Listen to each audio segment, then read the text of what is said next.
நண்பர் விஜய் கட்சி தொடங்கிய நாளிலிருந்து இந்த நாள் வரையில் அவருடைய கொள்கைகளை விவரித்து பேசவில்லை.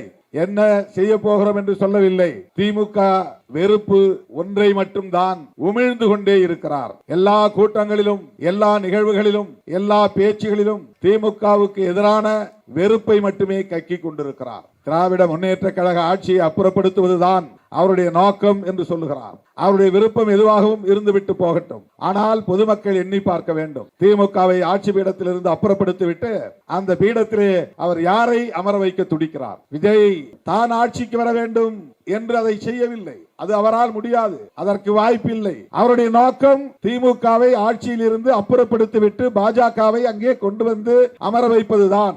ஏன் விஜய் அதிமுகவோடு போகவில்லை? அதுதான் பிஜேபி வகுத்து கொடுத்த திட்டம், அஜெண்டா. தனித்து நின்றால்தான் திமுகவுக்கு போகிற முஸ்லீம் வாக்குகளையும் கிறிஸ்தவ வாக்குகளையும் நீ பிரிக்க முடியும். திமுகவையும் பிடிக்காத, அதிமுகவையும் பிடிக்காத அனைவரின் வாக்குகளையும் நீ வாங்க முடியும். அதிமுகவையும் பிடிக்காத, பிஜேபியையும் பிடிக்காத அனைவரின் வாக்குகளையும் நீ வாங்க முடியும். எங்களுக்கு வராத வாக்குகள் எல்லாம் திமுகவுக்கு போகிறது.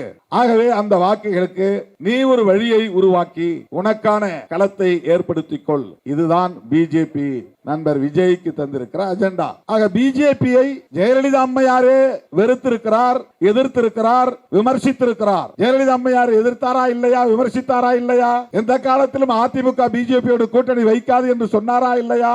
அப்படிப்பட்ட பிஜேபியோடு எடப்பாடி கூட்டு சேர்ந்ததற்கு என்ன நியாயம் இருக்கிறது? மாண்புமிகு முதலமைச்சர் தளபதி ஸ்டாலின் அவர்களின் வாழ்த்துக்களை பெற்ற வேட்பாளர் டாக்டர் பூர்ணிமா அவர்களுக்கு உங்களின் பொன்னான வாக்குகளை, முத்தான வாக்குகளை உதயசூரியன் சின்னத்திலே முத்திரையிட்டு அவரை பெருவாரியான வாக்குகளின் வித்தியாசத்தில் வெற்றி பெற செய்ய வேண்டுமாறு கேட்டுக்கொள்கிறேன். தமிழக முதலமைச்சர் அவர்களின் ஆட்சி தொடர வேண்டும், அவரது சாதனைகள் தொடர வேண்டும். மகளிர் விடியல் பயணம் இந்தியாவிலேயே வேறு எந்த மாநிலத்திலும் இல்லாத ஒரு புதிய திட்டம், புரட்சிகர திட்டம். பெண்களை தன்னம்பிக்கையோடு வளர்த்தெடுக்கிற தொலைநோக்கு பார்வையுள்ள ஒரு திட்டம். பிற மாநில முதலமைச்சர்களே வந்து தமிழ்நாடு முதலமைச்சர் நடைமுறைப்படுத்துகிற பல்வேறு திட்டங்களை ஆய்வு செய்து அவற்றை தம்முடைய மாநிலங்களிலும் பின்பற்றலாம் என்கிற முயற்சியில் ஈடுபட்டு விடியல் பயணத்தையும் கூட கர்நாடகா போன்ற மாநிலங்களில் தொடங்கினார்கள். கடந்த 5 ஆண்டு காலமாக அதை வெற்றிகரமாக நடத்தி பிற மாநிலங்களுக்கு முன்னோடி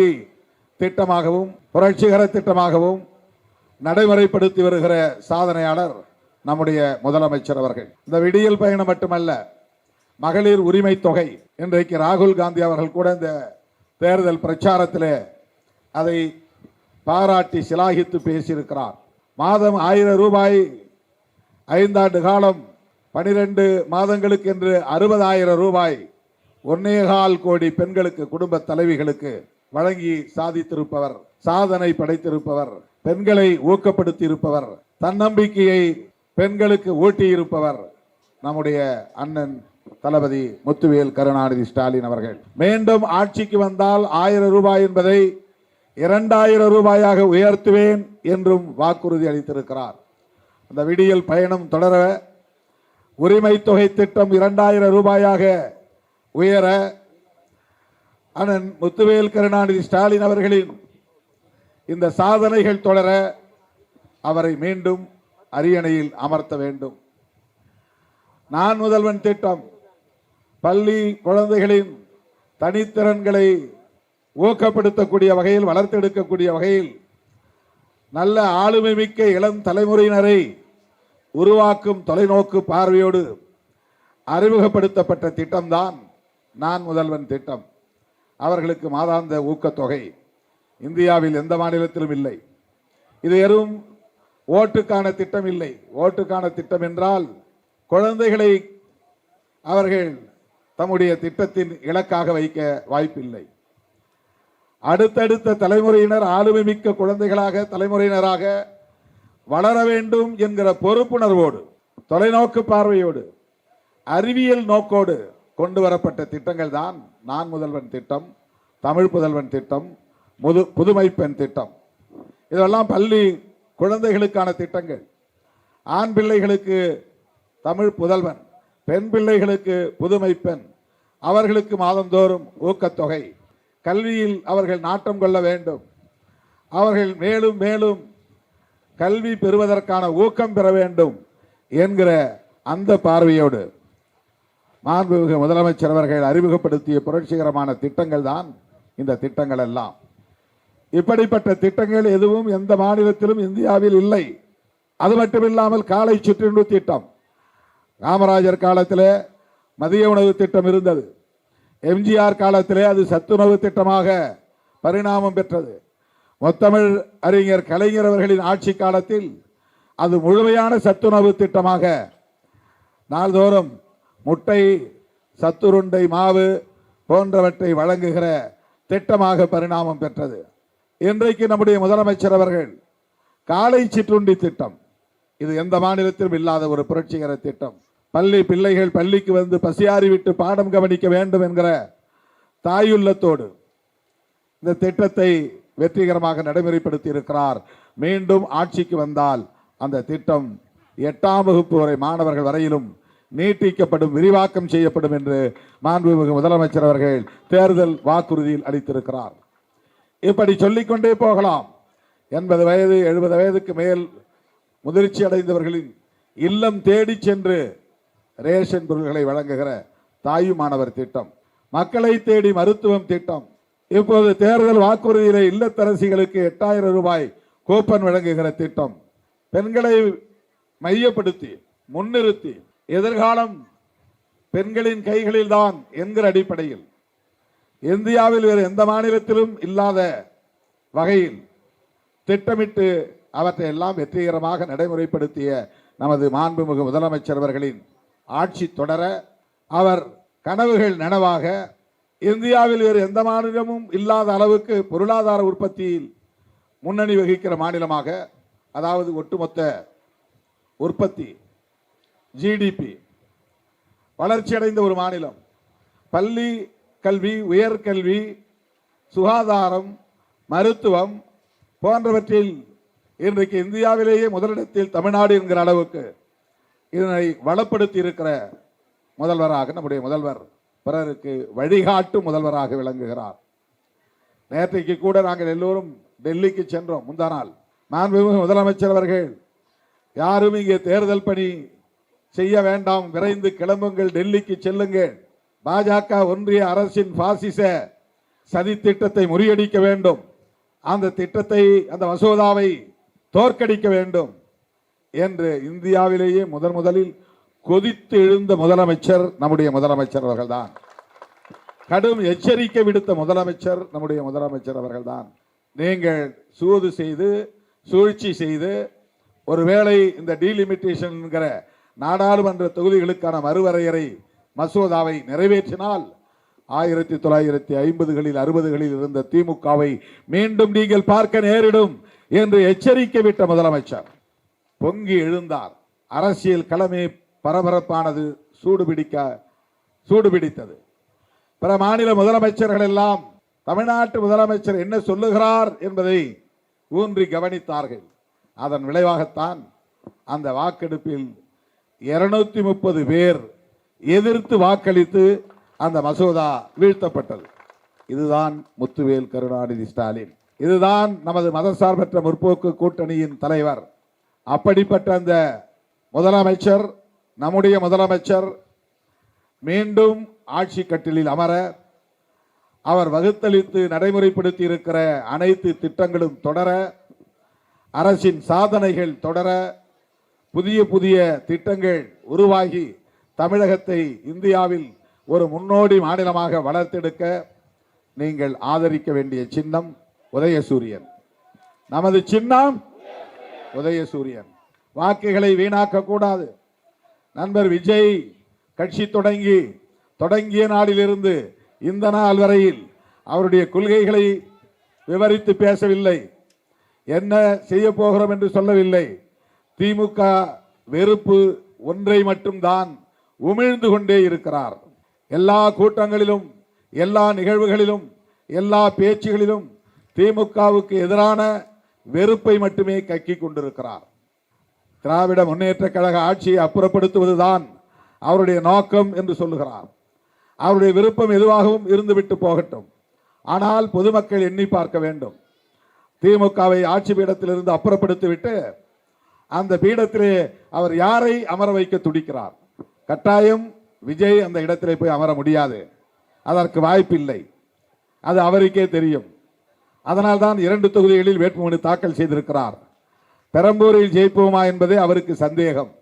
அதனால்தான் திருச்சி கிழக்கிலும் வேட்புமனு தாக்கல் செய்திருக்கிறார். ஆகவே அவரால் திமுகவை அப்புறப்படுத்திவிட்டு அவரது கட்சிக்கான பீடமாக ஆட்சி பீடத்தை அவரால் மாற்ற முடியாது. அப்படி என்றால் அவர் யாருக்காக இந்த அரசியலை செய்கிறார்? திமுகவை வீழ்த்துவோம் என்று சொல்லுவது யாருக்காக? யாரை அந்த இடத்தில் அமர வைக்க துடிக்கிறார்? Very simple. அவருடைய நோக்கம் பாஜக அதிமுக கூட்டணியை வெற்றி பெற வைப்பதுதான்.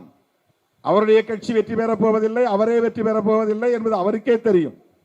ஆக அவருக்கே ஒரு உண்மை தெரிந்த நிலையில் அவர் திமுகவுக்கு எதிராக பேசுகிறார் என்றால் அது திமுகவை மட்டுமல்ல, திமுக கூட்டணியில் இடம்பெற்றுள்ள புரட்சிகர முற்போக்கு சக்திகள் அனைவரையும் வீழ்த்துகிற முயற்சி. கம்யூனிஸ்டுகளையும் விடுதலை சிறுத்தைகளையும் இஸ்லாமிய அமைப்புகளையும் காங்கிரஸ் உள்ளிட்ட தோழமை கட்சிகள் யாவற்றையும் சமூக நீதி அரசியலை பேசக்கூடிய யாவரையும் வீழ்த்துகிற முயற்சி.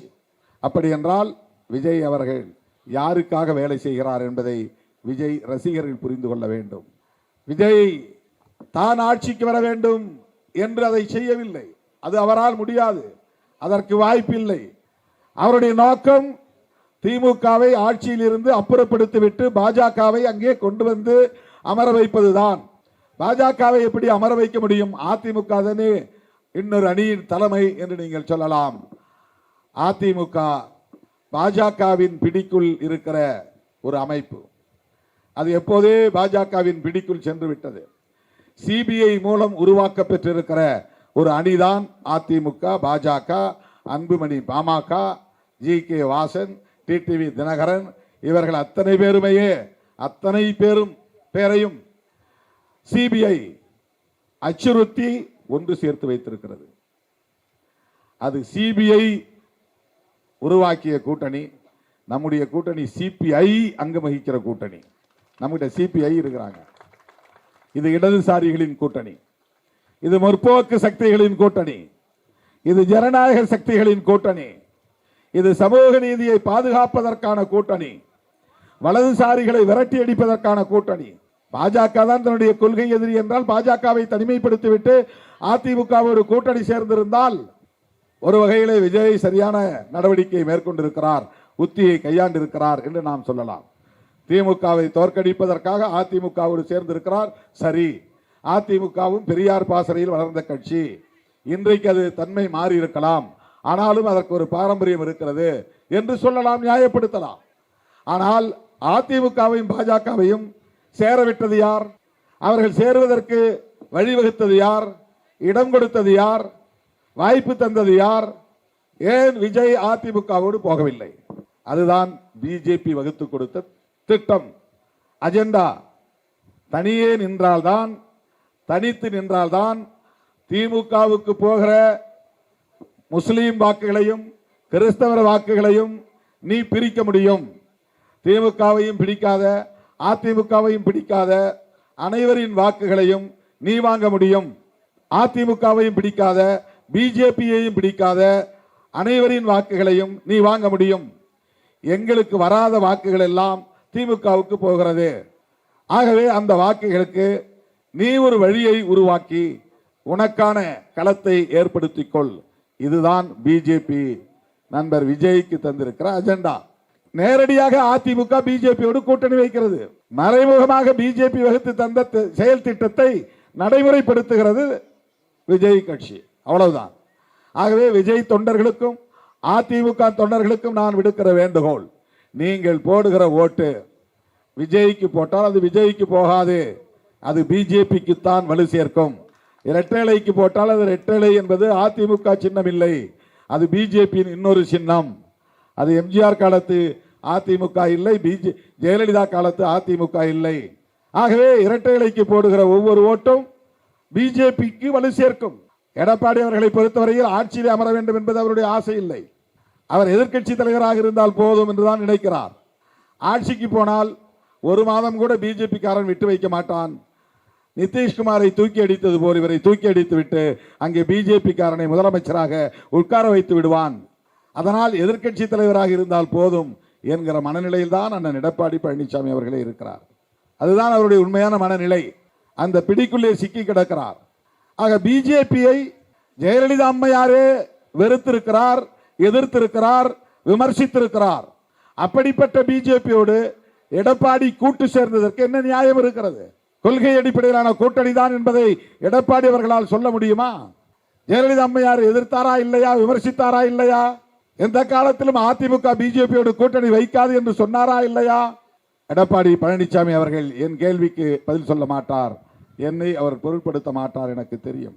ஆனால் அதிமுக தொண்டர்களை பார்த்து நான் கேட்கிறேன், நீங்கள் இன்றும் பெரிதாக தெய்வம் போல் மதிக்கிற எம்ஜிஆரோ ஜெயலலிதா அம்மையாரோ இந்த நிலைப்பாட்டை எடுத்திருப்பார்களா? தமிழர் விரோத கட்சியோடு, தமிழ்நாட்டு மக்களுக்கு எதிரான கட்சியோடு, தமிழர் பண்பாட்டுக்கு எதிரான கட்சியோடு, திருவள்ளுவருக்கு காவி பூசுகிற, காவி உடை உடுத்துகிற கட்சியோடு, பெரியாரையே அவமதிக்கிற கட்சியோடு கூட்டணி சேர்வார்களா? எடப்பாடி சேர்ந்திருக்கிறார் தம்முடைய அரசியல் ஆதாயத்திற்காக, பாதுகாப்புக்காக. எனவே அதிமுக தொண்டர்களுக்கும் விஜய் தொண்டர்களுக்கும் நான் தெரிவித்துக் கொள்ள விரும்புகிறேன், நீங்கள் திமுகவை எதிர்த்து வாக்களிப்பதாக எண்ணிக்கொண்டு போடுகிற ஒவ்வொரு ஓட்டும் பிஜேபியை வலுப்படுத்துவதாக அமையும்.